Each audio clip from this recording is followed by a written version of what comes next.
Hello everybody, hope you're all doing well. Just doing some low level 30 invasions here with Ren the Robber, my brand new low level invader build. Low level invasions are kind of a hot topic right now in Elden Ring. Obviously, since the game went on sale for the summer sale on Steam, and also, well, I haven't seen it, but I'm assuming it went on some sort of sale on PS5 and on consoles because everybody's talking about it across the invader space, across PvE space. There's just a whole bunch of content creators that are all coming back and playing Elden Ring low-level invasions right now. So it's kind of all over the place. Everybody's doing it. So I was like, well, I want to participate in that. I want to get back in. So I have decided to create a low-level invader.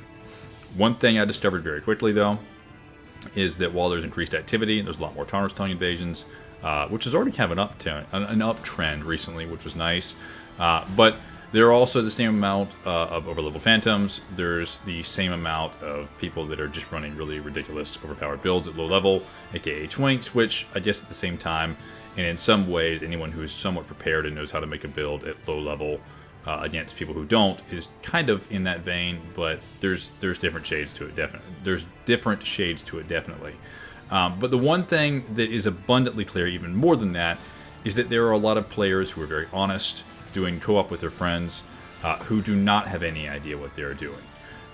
And so this character I made, I actually went through and beat everything through the Golden Shade of Godfrey for all those 4 Talisman slots. And I'm toying with getting rid of 2 of them. Right now I'm using Radagon Soreseal for the extra points. I am using the Spear Talisman for anything thrusting or pierce damage related. Also using Green Turtle because you can never have enough stamina regen, and the stamina meta is always in full swing.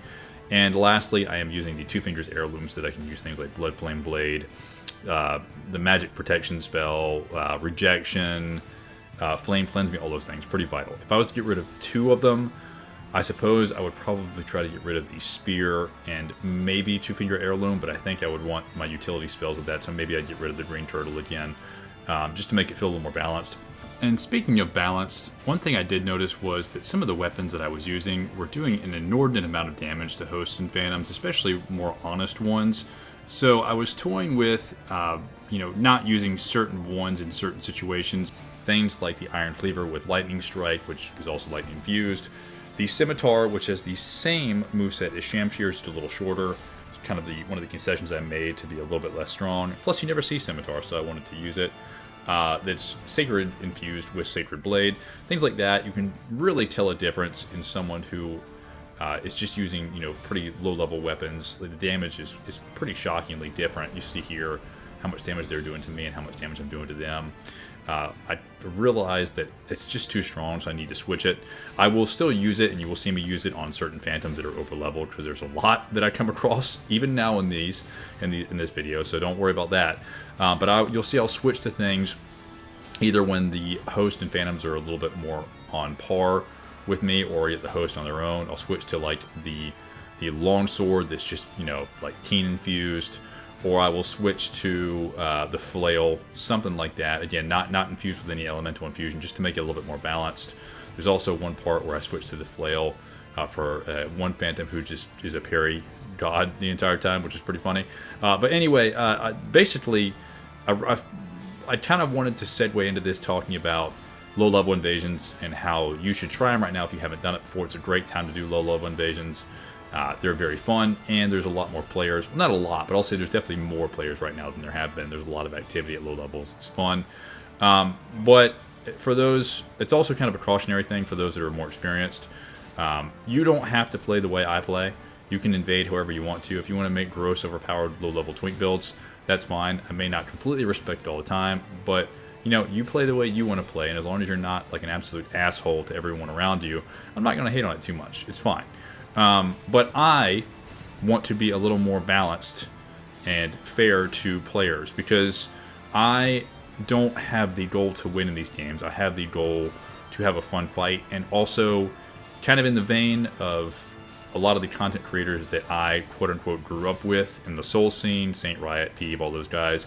I want to encourage more people to play.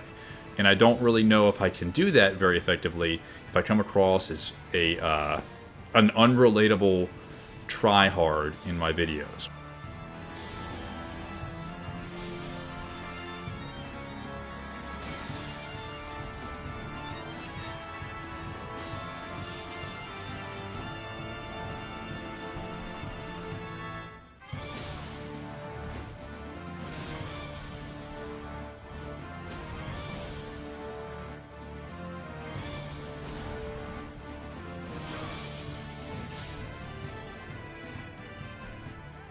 I was actually looking through the comments in my last video, and I had one person basically leave a comment that was a little bit negative, not so much in like a criticism way, but more on the lines of talking about kind of how they disagree with my take on invasions. They basically had said something akin to that they felt like that my tone in that video was sounding a little bit morally superior. And I wanted to engage this person in a respectful way because I felt like that they were trying to engage me in a respectful way. The comment was actually very, very good, very well thought out. So I wanted to respond to it in kind, and I did. I basically told them essentially the same thing. I was like, hey, you know, I understand that invasions are an intrusive act. It's an intrusive bit of gameplay. And, you know, I am choosing to invade another person's world. But right before I had seen this comment, Fel had also left a comment mentioning something akin to a host-to-red pipeline. And I thought about the fact that this is essentially something that I've always believed in, though I couldn't articulate it into words.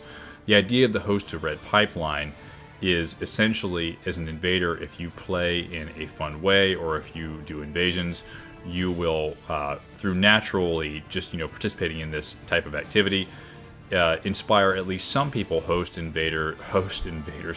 phantoms, even maybe blues, who have not tried this activity before, to give it a try themselves. If you are, you know, fun enough, if you're not, you know, just an absolute dick the entire time, people may have some inkling or desire to try it themselves. And therefore, i.e. you get more invaders, more reds, more people playing in this type of activity.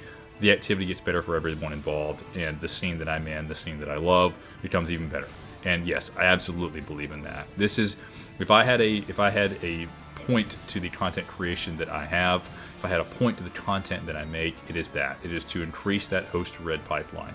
It is to show people that you can do this, you can play this type of activity if you want to, and we're all not just smirking here in the background, laughing at you as we win. That's not, I mean, there are some reds that do that, unfortunately, but there's also a lot of hosts and phantoms that do that too, and blues, so some people are equally shitty. But no, we are not that. If you had any way to communicate with people that I do, you would know that it is not that way. We want more and more people to play this because we want more and more people to play with, and it is so much fun once you get into it, once you figure out how to do it, maximizing a build, putting a build together, making everything just right, making sure all your stats are in alignment. It is great. It is so much fun. And, you know, I won't lie and say that the euphoria for beating, you know, 3 people at one time, or, you know, killing 2 blues and then fighting your way through the host phantoms and then actually killing the host. I'm not going to lie and say that's not an adrenaline rush or that I cheer a little bit when that happens. I do. But it's overcoming big odds. It's the same thing and the same rush that you would feel once you beat Elden Ring or you beat a boss in any Souls game. Like when you beat Genichiro or Ishin in Sekiro, that kind of huge rush after you fought them like 40 times, man, you can't beat it. It's so much fun. But I don't like winning so much in these games that I'm going to do anything it takes to win.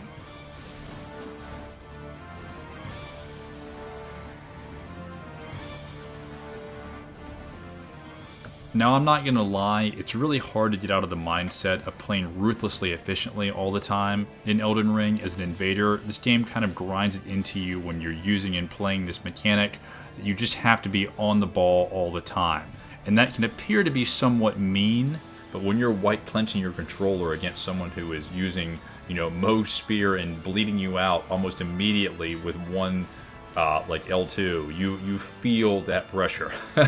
But this is fun for me. This is not something that I want to do to feel morally superior or better than anybody in this game.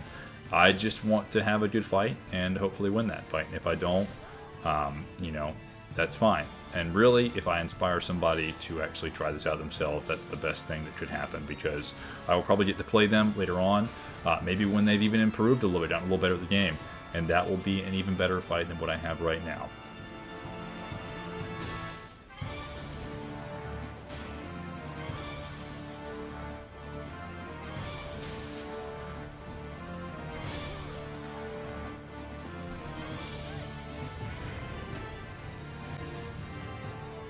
I figured now that I'm done preaching in the video, we can talk about some of the rest of the invasions going on.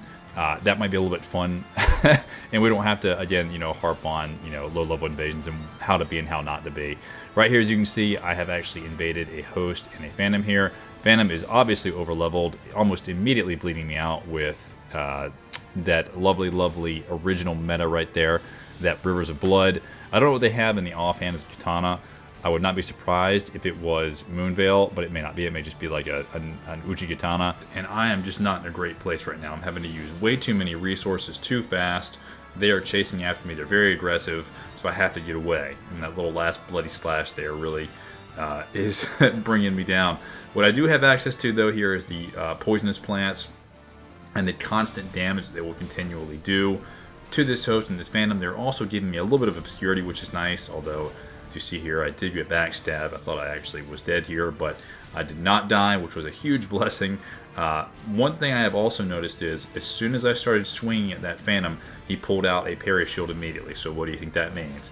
It's probably a bit of a parry god or a parry king. So I have switched to the flail here, and because I'm wondering if they actually know that the flail is unparryable. And I'm betting on the fact that they do not. As you see there, predictably they tried to parry it 3 or 4 times, and that led to their death. Host here is giving me a nice point down, but he's not paying attention to what's happening, and the little, I guess, flower lightning and poison will bring death to him as well, and so I will win that invasion. Here in this one, we actually come across 2 players who have pretty strong builds and know what they're doing. They're fighting the boss here, which really, really helps me out because this boss is a bit of a menace to deal with. But as you see, the Phantom has an Uchigatana with Sacred Blade equipped on it, and the host is using the Grave Scythe with the Chilling Mist Ash of War on it. Both are very, very good. These are actually choices that I would make. Again, I would probably put Sacred Blade on a Katana. I think it's better on a curved sword like a Shamshir, but that's not a bad choice. And both of these players are using weapons and builds, minus the shield, that I would use. So I know immediately in my head that I need to be a little bit more careful with these two. They're going to be doing a lot more damage, and so I have chosen to compensate accordingly. So I will pull out my own curved sword with the Sacred Blade so I can get appropriate damage going on. You know, the host is being tied up with the boss over there. I get a chance to almost kill the Phantom here, but I nearly get bled out, and then obviously host is coming back in to engage.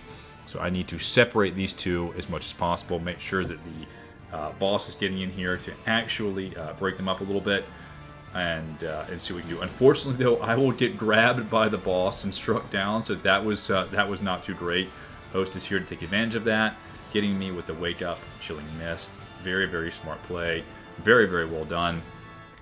But, you know, I still am fairly confident that I can handle each of these people one-on-one, and the little bit of PvE here will get the nice teamwork. That host will go down, and yeah, that was a good fight. Anytime you spawn into a cave as small as Murkwater Cave, you should be immediately suspicious of what's going on.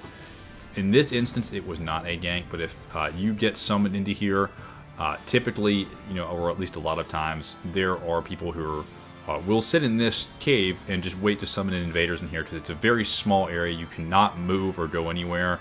There's no PvE besides those really shitty highwaymen to help you. So you probably just most times get prepared to die. So you see here, I immediately pulled on my Flask. I pull out the Dragonscale Blade and start, you know, going to town on these people because I think that that's what's happening. It was not, but this Phantom is still obviously overleveled. I think they gave me something in the range of like 60,000 souls, which is, I'm not going to calculate it, you know, off the top of my head, but it's a lot. They are overleveled, and you could see it in the damage they were doing to me. But as you can see, I have swapped away from the Dragonscale Blade as soon as that Phantom has died because I feel like it was a little too powerful. This host is obviously closer to my level, so I pull out the longsword. Still they don't last very long, but again, it feels a little bit more balanced and fair. Got one more quick invasion for you here against 3 people. Again, I was setting conditions for myself about when and what I could use and under what conditions I could use certain weapons. So you can see here I'm fighting 2 Phantoms and 1 host. And these are, I think all of them are actually right about my level, which is fine. But I felt like this was appropriate to pull out something like the Sacred Blade on the Scimitar, although you won't see me use something like the Dragonscale or the Dragonscale Blade on this.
Anyway, I hope everybody's enjoyed this. I hope it didn't sound like I was, preaching too much at people. That was not my intent. Just wanted to give you an idea of what I've been doing recently on low-level invasions, and why I think that there should be some limiters you put on yourself if you're a little bit experienced. But regardless, I hope you've enjoyed. I hope you're enjoying low-level invasions, and if not, give them a try.